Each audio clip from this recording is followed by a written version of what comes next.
Hey, welcome to That's Not Proper, and I'm your host, Corey Assumption.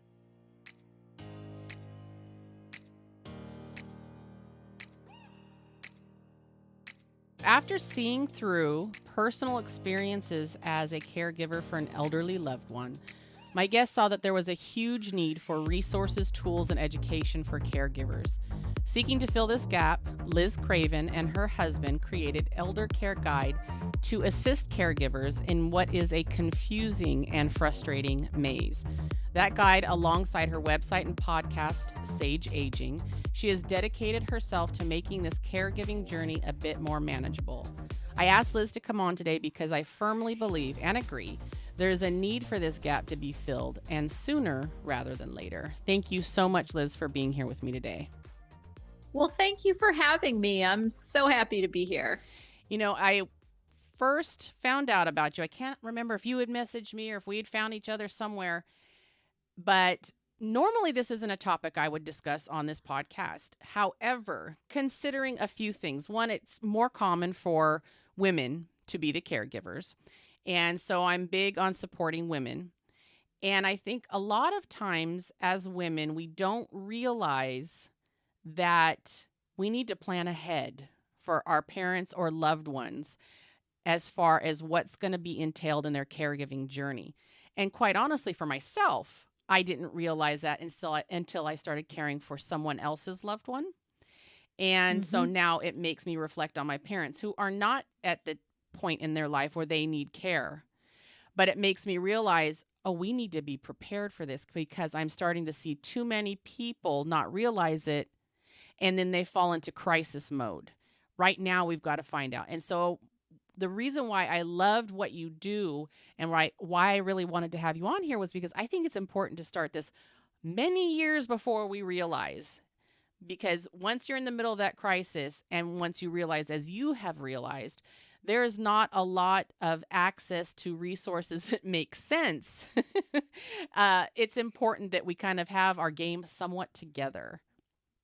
Yes, that is so true. Yeah. And so, what I think where I want to start off with first is, when do you suggest we truly begin? That's a great question. And I think that it really depends on each family. Hmm. I'll give you for instance, my family, my children are 26 and 28. We have already had discussions. We are already planning for the future. It's so important to do that because if you have no plan, if you have no map, if you have no itinerary, how do you know where you're going? Right. And how can you possibly be prepared for the unexpected? And that's a really big thing. We have to be prepared for the unexpected because we don't know what we have in front of us several years down the road. Hmm. We don't know what health issues we might face. We don't know what's going to be the situation in our country. Right.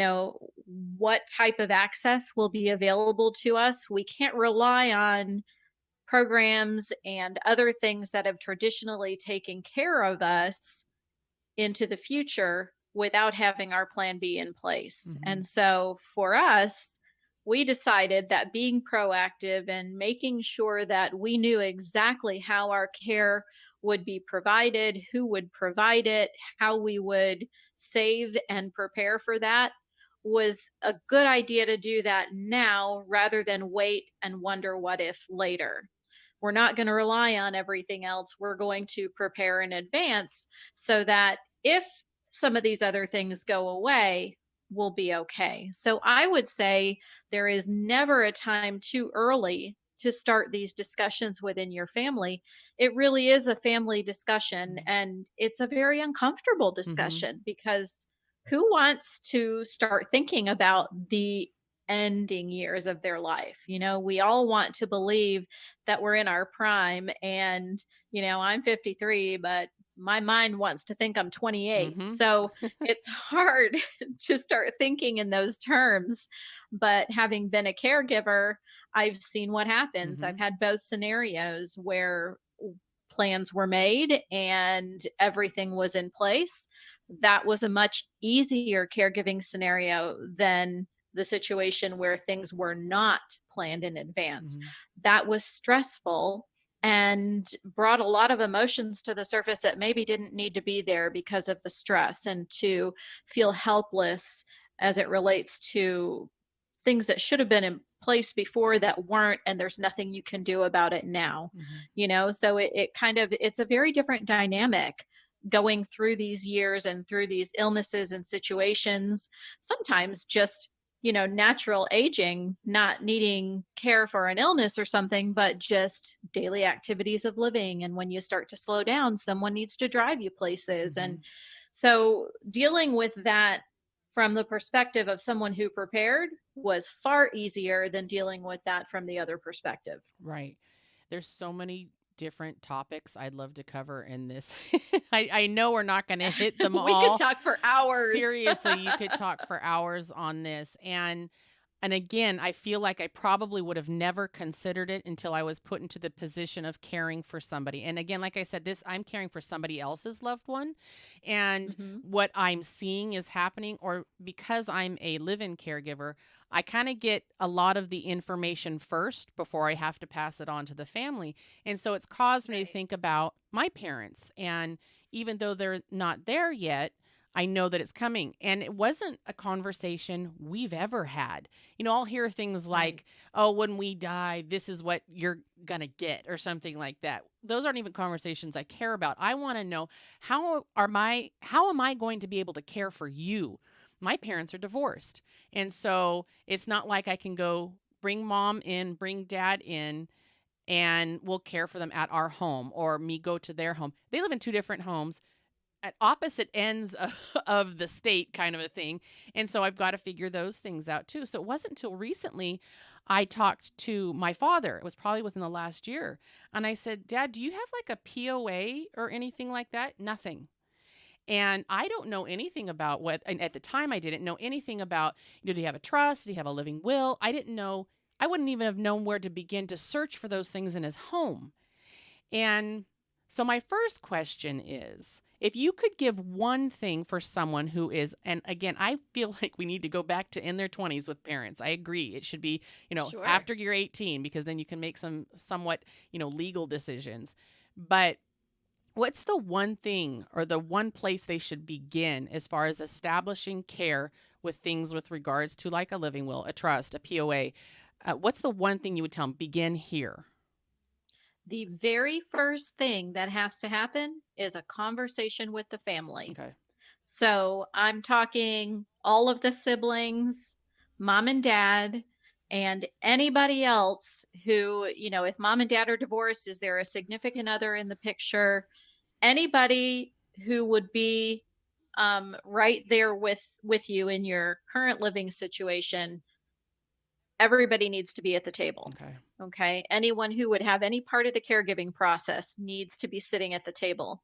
The first thing we need to do is establish, what do you want? Hmm. Right. So this conversation is with mom and dad. Hey, we really want to make sure that you have the best life possible. And so together as a family, we're going to approach planning for future years, not only for you, but for us too. And by the way, when somebody turns 18 years old, that's when they should begin this process for themselves. Mm. See an attorney and have your documents put in place. If something happens to you tomorrow and you are incapacitated somehow, a car accident or something like that, a health incident, if you don't have the proper paperwork in place, you could face some challenges. It would be easier for you and for your family to have documents in place. So that happens when you turn 18. Sending your kid to college, make sure that their paperwork is in place so that anything that happens, people know how to proceed. So back to the family conversation. The first question is what? What do you want? Okay. Once we get through that, and that applies to what type of living situation might you want. That applies to what type of care do you want to receive? Meaning, would you be interested in going to an assisted living at whatever point that would be necessary? Do you want to stay in your home as long as possible? When we get closer to the end of life, are you interested in nursing home care, or would you prefer hospice care in the home? These types of what would be your ideal for your own lifespan. So when I'm here, this is how I want to live my life. I want to go out and engage in activities and be social and join senior groups or go to my church groups. Here's how I want to live now while I have full capacity. Mm. As I start to become challenged, maybe, some people are going to choose assisted living. I want to go there. My father-in-law did and loved it. So many activities, lots of great fun things to do. But there are others, like my mom, she wanted to stay in her home. And so that means possibly bringing some paid care into the home, right? So once you get beyond that stage and maybe there's an illness or when they get to end of life, what kind of care do you want to receive at that point? This is kind of like a wish list. This is what my perfect trajectory would be. So once you know what they want, the next question is, what do you have? Right. This is a very uncomfortable scenario. This is a very uncomfortable conversation for most people, because now you're starting to talk about assets and they're having to open the door for you to let you in. That's really hard. That part of the conversation, you might brush over the surface initially, but get them to start thinking and get them to go and see their attorney. Everyone should see an elder law attorney to put their estate plan in place. That should happen early on. If you're in your 30s and 40s and you haven't done that, you need to make an appointment and do that, because that's everything from financial, medical. It's kind of, again, your wish list. This is how I want things to proceed in my life. And if something happens to me, this is the person I want to make decisions. This is the person I want to be the executor of my estate. All of those big decisions that have to be made, you want to make those before you need to make them. And so that is a conversation they could carry through with their legal professional. And then later on, we start to get deeper into those conversations as you continue to have them, because the first conversation, you're not going to get there. It's uncomfortable, and you're going to have to ease into it and start to change the dynamic of the relationship gradually so that they don't feel like you're trying to take over their life. Right. You never want that. You never want them to feel like they are less than and that they are not capable. This is a partnership, and it's you holding hands with your loved one to say, let's walk through this together and make sure that for both of us, this is the best experience possible and that you have the best life ever. So after we discover what they have, what do we need? Right? So here's what you have. If that doesn't match what you want for your life, then we have to figure out how to fill that gap, or we have to figure out how to maybe choose a different path. So those are all conversations that have to happen early, so that it might be that you look at the finances and you kind of project what the cost is going to be for the type of care they want, and decide amongst yourselves as a family, well, when we get to that point, we can chip in each sibling a certain amount, or we can choose a different type of care. Or maybe mom or dad comes to live with one sibling and you rotate care and have caregivers come in sometimes. So there are a lot of different scenarios that can happen. But without those conversations, then when something happens, you're left there to go, oh my gosh, what do we do now? Right. And it's very stressful, and it doesn't have to be. The one thing you had mentioned was, going back a little bit, just real quick, you had mentioned seeing an attorney around the age of it for your 18-year-old, or, taking the 18-year-old to see an attorney. What type of attorney would they see? It's probably not going to be an elder care attorney. What type of an attorney would an 18-year-old go see? No, they can see pretty much any attorney. I mean, if you have a legal professional that you use, a general practice Mhm. attorney, they can put these types of documents together. Mhm. Having said that, you can also go see an elder law attorney and they can do those documents for you no matter what age you are. Okay. Most of them work with a wide range of people. So if you're interested in having somebody that you work with for a long time period, or if you yourself have an attorney that you're using for your estate plan and documents, I would just say go to that trusted professional, someone you have a relationship with already, and start there. Otherwise, any general practice attorney is going to be able to put together those documents for you. Great. Now, one thing you mentioned a little bit was about the changes that occur. Yep. And while I really want to make sure we recognize the necessity of taking care of the legal end, one thing Hmm. I don't think a lot of people understand is that being a caregiver is not as easy as it seems. It's not just mom or dad comes to live with me and we have a fun time. And as mom gets older, I get to cook for her. It is not that. And it can get pretty ugly. And Hmm. for lack of a better word, gross. There's a lot that occurs. And we aren't always prepared for that, I don't believe. I've had to do some things here that I don't mind doing. But part of the reason why I'm a caregiver here is because the children aren't able to do those things, the person that I take Right. care of. And so I think it's important that we talk a little bit about caregivers and reality. And so one of those things is let's be realistic about what could possibly occur. And so let's say mom and dad say, I want to stay home until end of life. And lots of things could change that as far as like medical needs.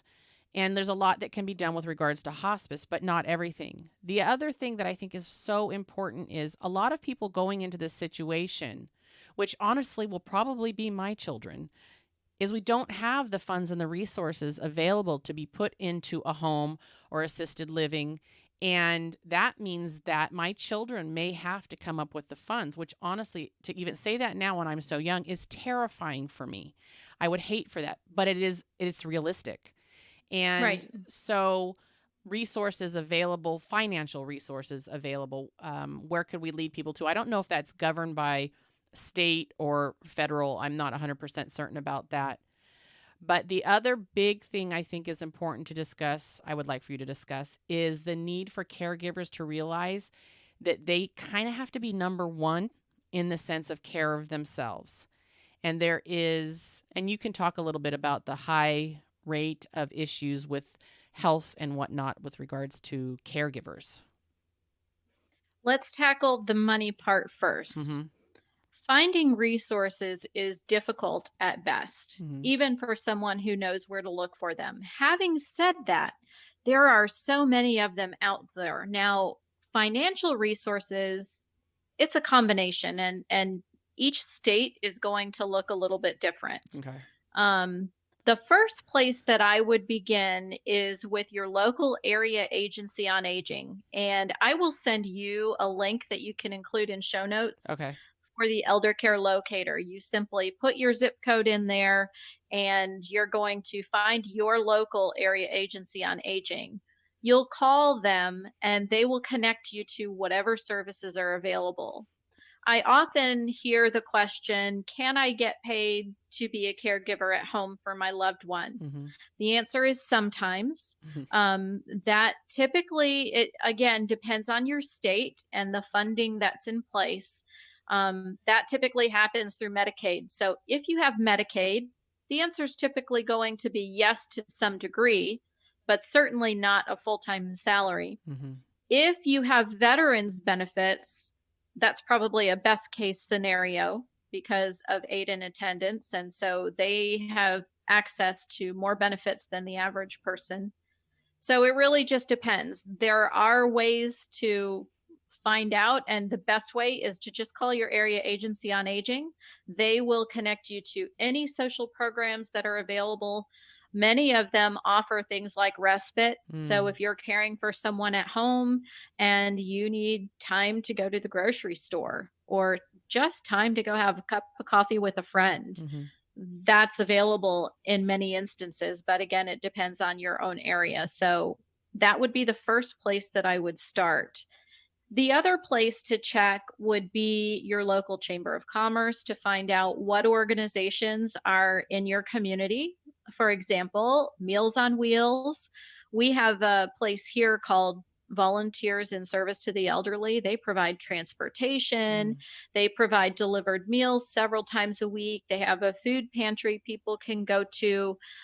They even deliver birthday cakes for all of their Mm. clients annually. That's great. And so some of these things are not the money, but if you don't have to spend your money on some of the things that you can take advantage of local resources for, Mm. then that frees up a little bit of money for you to spend on the things that are necessary. And it puts you in a situation where you don't have to choose between food and medicine, Mm. because that is a very common scenario of Right. people choosing between, I'm going to take my medication or I'm going to eat. And right now, especially with COVID, those those opportunities are really out there and fairly abundant. So Okay. you should never have to go hungry. And it's just a matter of finding those services. The Area Agency on Aging will also connect you to what's local to you, but sometimes they don't know about the hyper local things that are Mm-hmm. right in your city. And so that's important to check into those and ask other people. And once you find a provider or a nonprofit that's providing one service, ask them who the community partners are that they collaborate with, and you'll be led to other things. So it kind of starts that snowball rolling, and you can find resources to assist you. Usually, you'll find if you have a need for, say, a piece of equipment or a bed or a small repair in your home, those are usually things you're going to be able to find. You might just have to dig a little bit. Right. So now let's talk about self-care, because gosh, I think that's probably the single most important thing that we'll talk about today. Mm. Because the first thing to understand is self-care is not selfish. Right. We're going to Amen. repeat that because that is so important. Mm-hmm. Self-care is not selfish. Yes. Because let's think about this. You have to be at your best in order to provide the best care possible to your loved one. If you are not at your best and you become ill, you can't give care anymore. You get run down. You start to crumble under the weight of depression. Who cares for your loved one? Right. Yeah, Mm. that is so serious, and Mm-hmm. it is probably the most serious issue that there is for caregivers, because they just don't know how to make the time in the day for themselves. Right. So even if it's 5 minutes, and somebody that I met, Suzanne White, I met her on Instagram, and she's Caregiver Warrior. Mm. And she came and did an interview with me. I wanted to talk to her about her caregiving journey because she has done that. And she shared a little acronym with me that I just love. And I don't know where she originally got it, but it's called HALT, HALT. So when you're feeling overwhelmed, Mm-hmm. when you just feel like you can't take the next step, you're going to stop. You're going to halt. If you are hungry, eat something. If you are anxious, find a positive way to cope with whatever is causing your anxiety. If you are lonely, call a friend. And if you're tired, sit down and rest for a few minutes. Mm. It's kind of an emotional self-check-in. When you're feeling overwhelmed, check in with yourself. I don't care if you have to go to the bathroom and lock the door for 5 minutes. Take that 5 minutes and allow that time to be just for you. Close your eyes, go to a different place, check in, make sure that your own personal needs are being met, meet them the best way you can, then take a deep breath and go back in. Mm. I love that. That actually, Yes, it's I'm just, so it's important. funny. I almost got tears in my eyes because, Oh. well, it's the idea. One big thing that I occasionally struggle with as a caregiver is loneliness. It's a very real thing. Yes. And I have 7 children and a house full. But Yep. there's a sense of loneliness because as I have an amazing support system, I know a lot of caregivers that do not. And so Mhm. I have the ability to take breaks and things. It doesn't change the loneliness because this is a 24/7 thing. And so Yep. when you have others there that support you but maybe don't necessarily understand, because it's hard to understand if you haven't done it, can become a very lonely thing despite the fact you're surrounded by many. And so I start Absolutely. to get teary because I'm like, yes, these are real Yep. things and you don't realize it till you're in the midst of it. And I'm a little bit of a control freak too. So I also, part of this is my fault. And so I'd love to tell caregivers that are control freaks like myself, you have to let things go, delegate if you have the ability to delegate. And Yes. it's just menial things sometimes. Like I know the way he likes his bowl on his tray, and so I won't let anybody else make him breakfast because of that. If it comes to Right. that, I know the best spot to put the diaper pad and socks and clothes and towel in the bathroom, so I don't let anybody else do that. And those sound like little things, but they add up. And so They sure do. they do. And so I'm learning that I need to, if I have somebody else that can help me, or it's not that big a deal if, the diaper and pads to the left instead of to the right.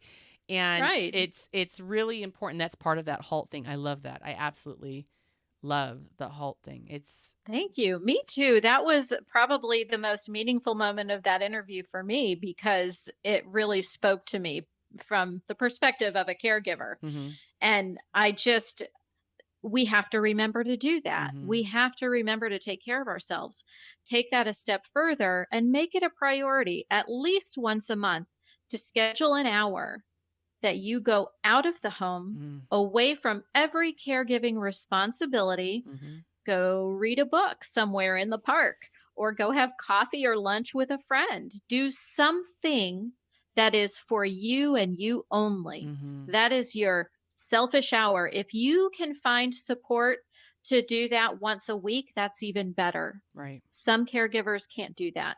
That would be too often. But, there are so many people who say, how many times have you heard this? If there's anything that I can ever do to help you, let me know. Mhm. You hear that all the time, Yep, right? right. And the other thing on the other side of it, you hear the caregivers say, why does everybody always offer help and nobody steps up to the plate to offer? Mhm. Well, I think I know why, because as the person who's offering, this is the polite thing to say. Maybe they genuinely want to help. And so they say to you, the only thing they know to say, if I can ever do anything to help you, let me know. Mhm. So the caregiver is standing here going, I don't even know which way is up. I have no idea what you can do to help me right now. Right, exactly. And so no answer comes back. And this person trying to be nice and probably really does want to be helpful has no idea what to do to help them, can see they're overwhelmed and thinks, I should just stay out of their way Mhm. and not cause them any more stress. So the solution for that, you're going to make a list, a running list of things, little things. Maybe it's doing a grocery run. Right. Maybe it's going and gassing up your car for you and vacuuming it out so that you have a nice clean car to drive around in. Mhm. Maybe it's coming over for 30 minutes and painting grandma's fingernails, Mhm. right? Maybe it's coming over and doing a craft activity so that you have 30 minutes to go take a luxurious bubble bath. Mhm. Whatever those things are, make a list of those. And every single time somebody says to you, how can I help you? Is there anything I can do? Just give me a call. You're going to email that list and they're going to pick off that list what they think they can do for you and what they're comfortable doing for you.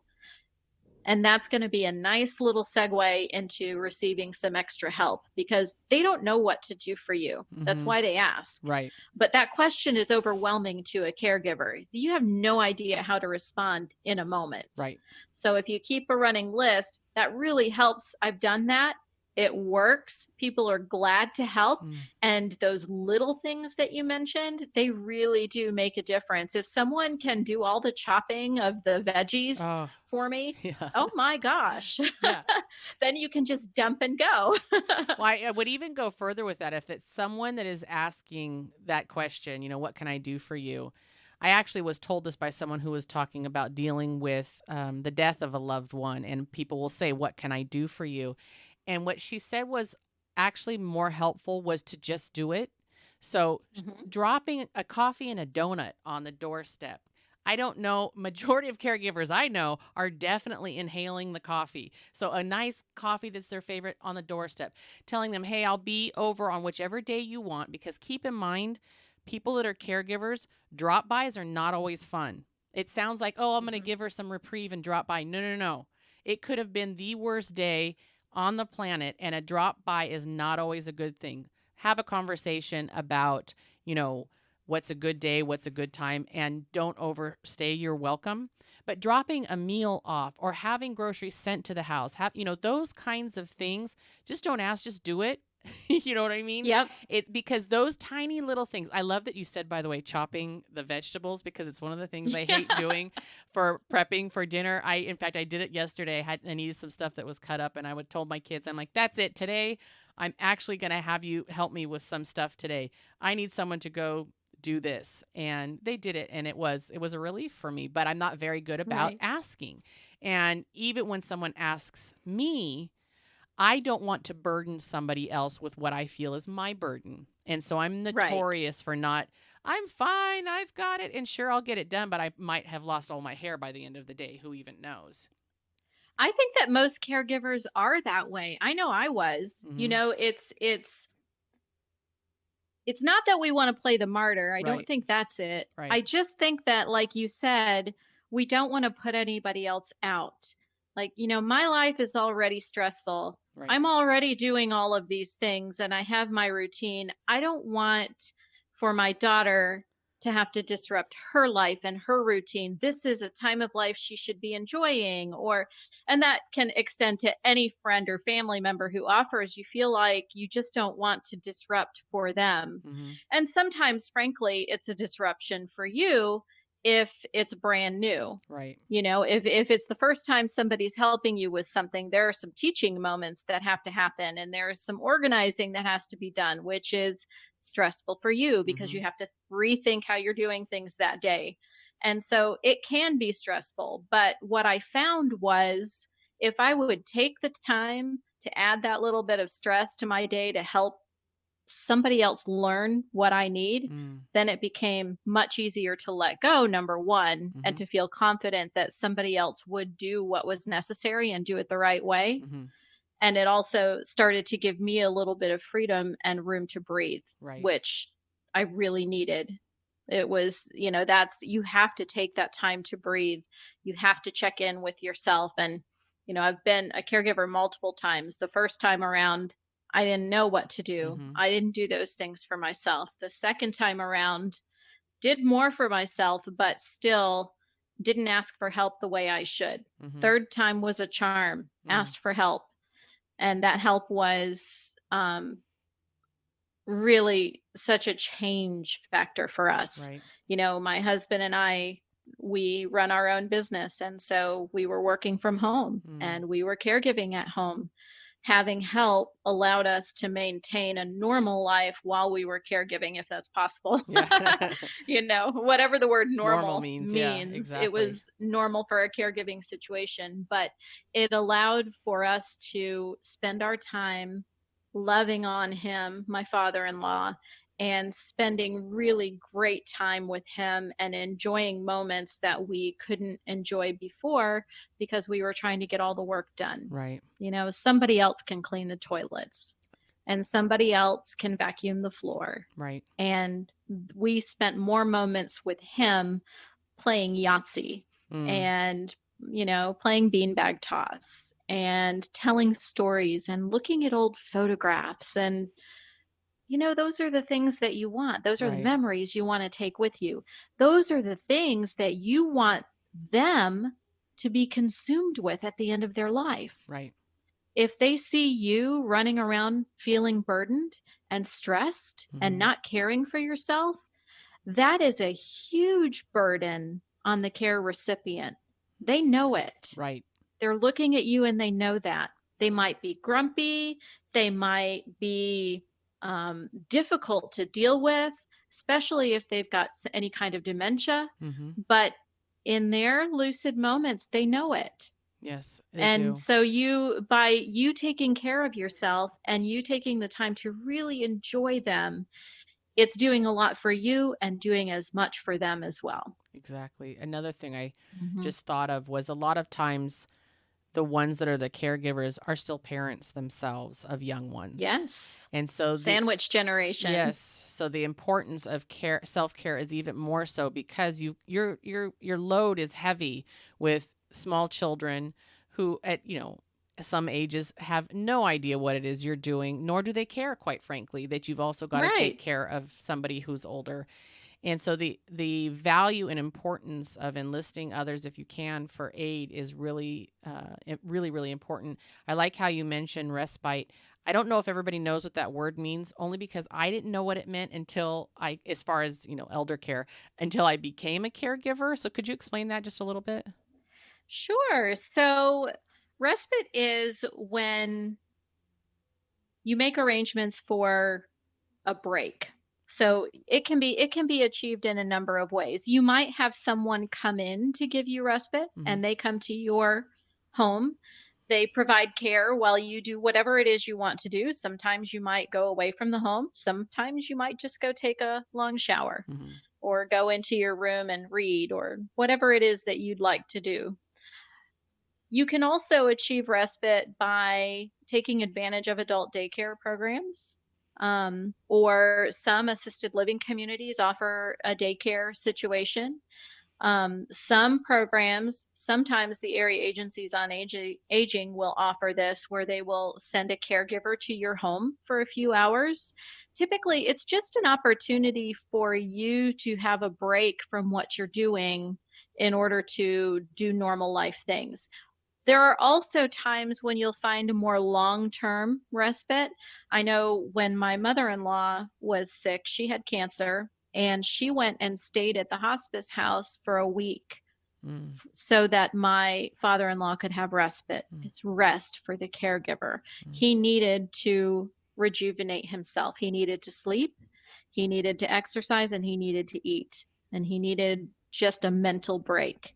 And so it can, depending on where you are and what your scenario is, there are lots of ways to achieve respite. Most of the time, it's a friend or a family member, maybe it's a sister coming and staying at your house for a week so you can take a short family vacation mm-hmm. and go away. But respite is really important. And the best way for me to define it is rest for the person who's giving care. Okay. Great. Thank you so much for that. So Yeah, of I course. actually am part of a elderly care group on Facebook. It's a private group, and they had a few questions. Honestly, you answered several of the questions, so I don't even need to ask them that I Okay. was going to ask you. But there was one or two that I did want to talk about a little bit, just because I think it's so common that we have elderly loved ones we care for that have Alzheimer's. Hmm. And Alzheimer's is at every stage is difficult. Sometimes it's swift, and it is utterly confusing and terrifying, quite honestly. Now, are there grants available for people that are caring for people with Alzheimer's? That again depends on where you live. Okay. The best way to find if there is anything in your area is to call the area agency on aging. Okay. Um, Honestly, the financial piece of this is very difficult to come by right now. Mhm. I think that we're going to see some changes in that because here's the truth of the matter. There are somewhere in the neighborhood of 75 million baby boomers who are beginning to age into the 65 plus demographic. Mhm. Right now, even at the beginning of that, we're just hitting the first stages of that. Our elder care system in the United States is struggling to keep up. What Mm. does that mean? That means that there are not enough caregivers who are trained who can offer in home care. There are not enough beds in nursing homes and assisted living communities.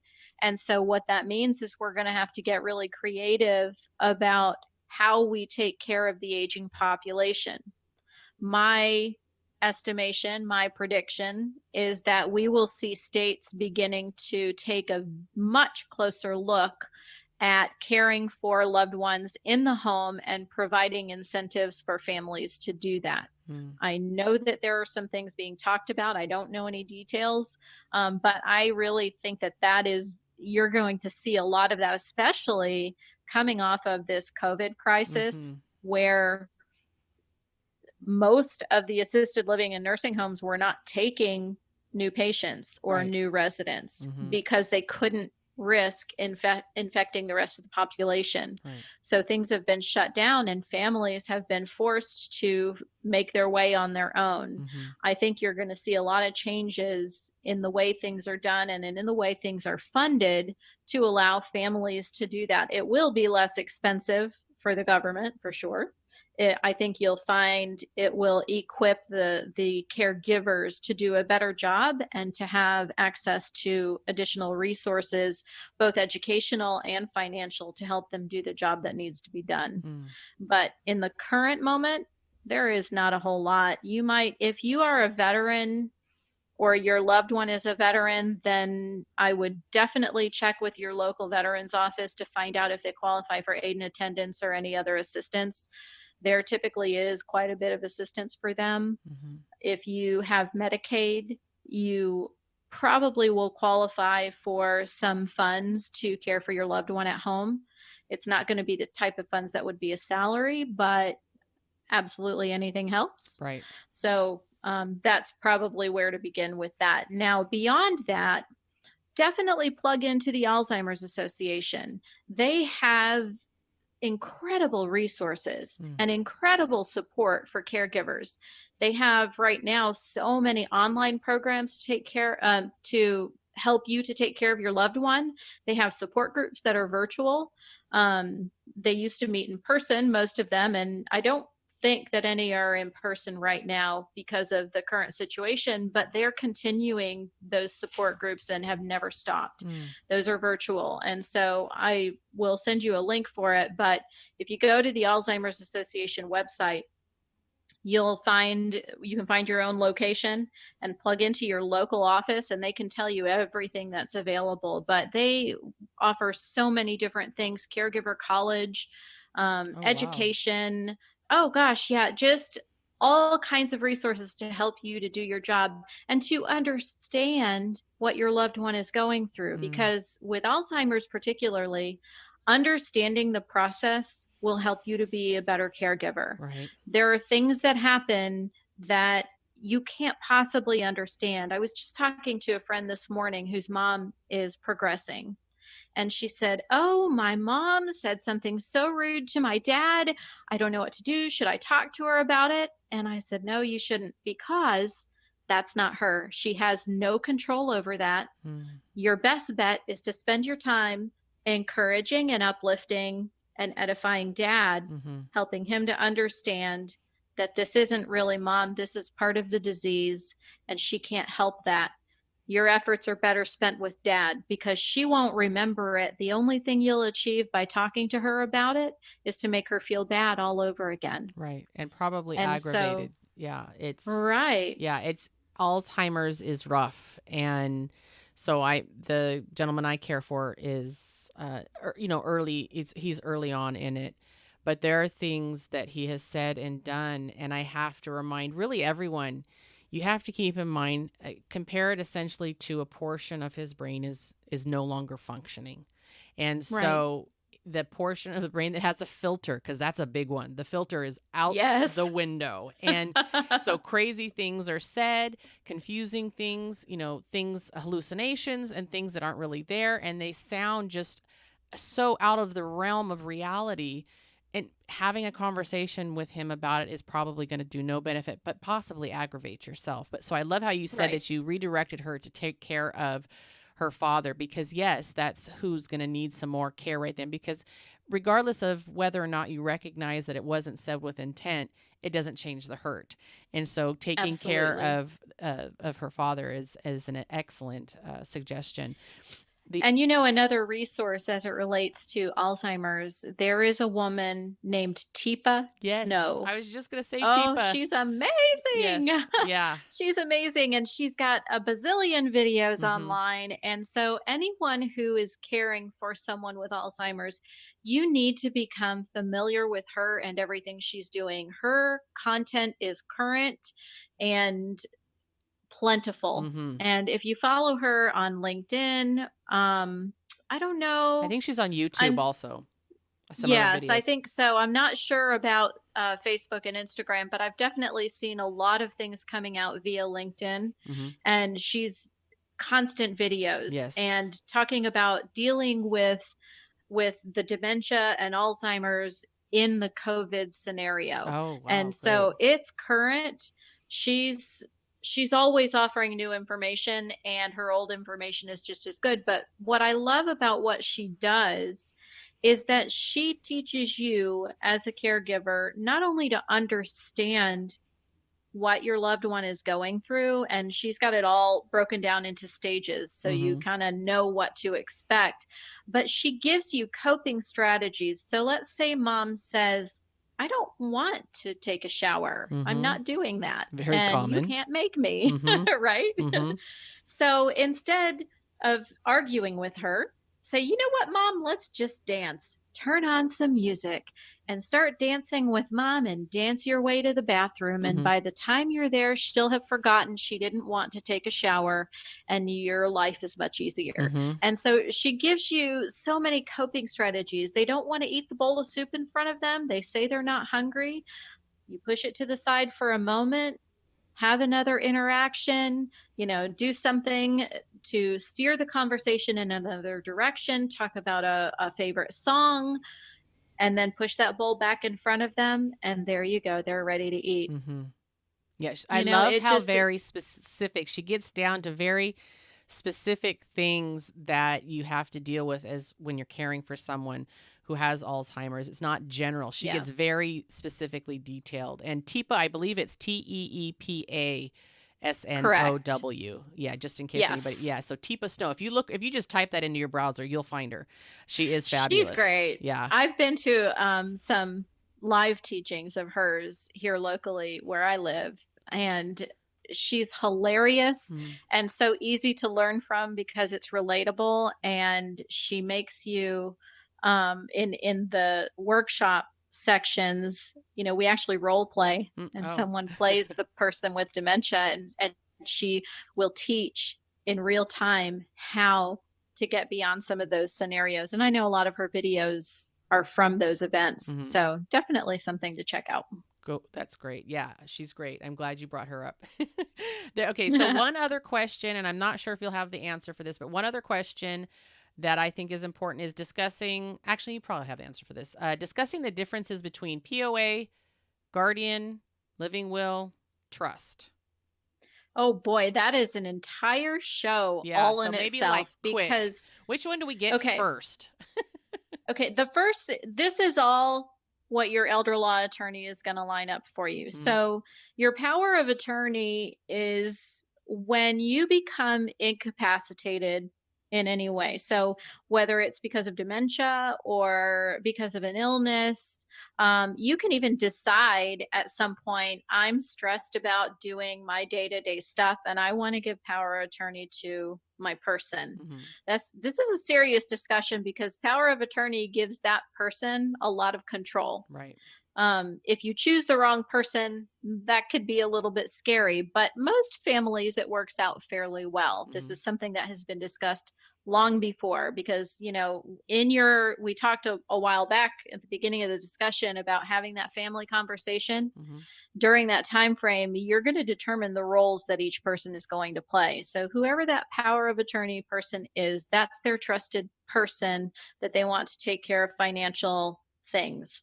that's what that's going to take care of. Okay. Now, your medical surrogacy, this is a different thing. You can have a different person taking care of your finances and your medical decisions. Okay. It doesn't have to be the same person. Okay. So that's something that you want in place so that if I become incapacitated medically, who's going to make those decisions? Okay. You talked about a living will. Mm-hmm. That is a super important form. Everyone 18 and older should have one to let people know what you want. If you have a medical incident, do you want machines or do you not? Okay. Do you want to be resuscitated or do you not? Mm-hmm. That's what that form will accomplish. What was the other form you said? Trust. Oh, a trust. Now, here, this is a really important conversation. It's another long one, but we're going to just glaze over it really quick. If you are a person who has assets of any kind, make your appointment now to talk to your elder law attorney. Here's why I say that. Let's say that you have, I don't know, $150,000, $200,000 in assets. Mm-hmm. And you think, well, if I pinch my pennies and if I really take care of things, I'll be okay. I'll get through the later years of my life. And then you get a diagnosis for something crazy that's going to be very costly. Mm-hmm. You run through your couple $100,000 and you have nothing, right? That's difficult. Right. And that leaves the family in a very difficult situation. If you pre-plan, go and talk to your elder law attorney. They can structure your assets in a trust so that you can use the money from that trust to help to provide your care, but you can also take advantage of Medicaid. Mm-hmm. And so, I'm not going to go into detail on that because I am not an elder law attorney. Mm-hmm. This is something you definitely will have to take up with somebody who's trained and who knows all the ins and outs. Mm-hmm. But it's important to plan ahead for that because many people, I've heard this a million times. Well, in order to qualify for Medicaid, I need to spend down. I need to give all of my money away. Right. And they gift all of their money away to the family, not realizing that there's a 5-year look back. Right. And so when they go and apply to Medicaid, Medicaid says, sorry, you tried to play the system and now we're going to penalize you financially. And here's how much money that you're going to have to pay before Medicaid kicks in. And then we have a horrible scenario. Right. So you have to plan ahead. It is not a simple go online, fill out a form type of scenario. You might have to pay an attorney. Right. It is worth the little bit of money you're going to pay that attorney to have a secure future. Perfect. They can make sure that you will be cared for throughout your life. If you have an opportunity to purchase long-term care insurance, please do. This is something that could really, really help in so many ways and provide you a higher quality of care than you might have had otherwise. Excellent. Especially knowing that as we go forward and we have places that are just, there's no capacity to care for the number of people that need to be cared for in the coming years. Right. Knowing that you want to prepare as well as you can now so that you have choices, because most of the nursing homes have a certain number of beds dedicated to Medicaid and then private pay. On the private pay side, never problem to find a bed. Medicaid side, sometimes you might not get your first choice of facility that you want to use. You might have to go wherever the bed is available.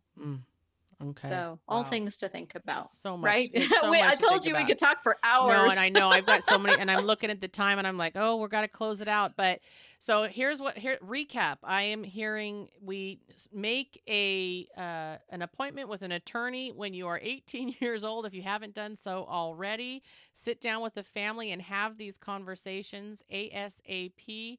Don't forget to take care of yourselves. And once again, get an elder attorney.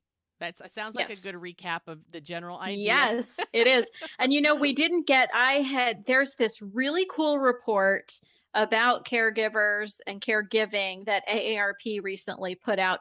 I'm going to give you a link to that so Hmm. you can include it in your show notes Excellent. because it's so interesting. It gives so many statistics about Oh. caregivers and caregiving. And Hmm. I think that anyone who's in that scenario just might be interested to look through some of it. It's a really long report, but they do a real good job of providing diagrams in it. So just skim through and look at those diagrams and hit the highlights. Yes. But I'll send you that You're link. right. I did want to touch down on that, but and we're running out of time. But yes, there is a lot of issues with caregivers dying before their loved ones, having substance abuse issues, anxiety, depression. Mhm. It is a big issue. But I'll make sure we put that link in the show notes as well.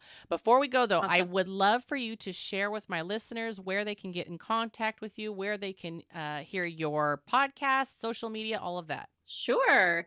So you can find me at sageaging.us or polkeldercare.com. That's POLK, eldercare.com. And that, by the way, is a very comprehensive senior resource guide. It is specifically for Florida. However, the majority of the information in that guide is relevant everywhere. Mm. So give you a lot of good basic information about everything you can think of.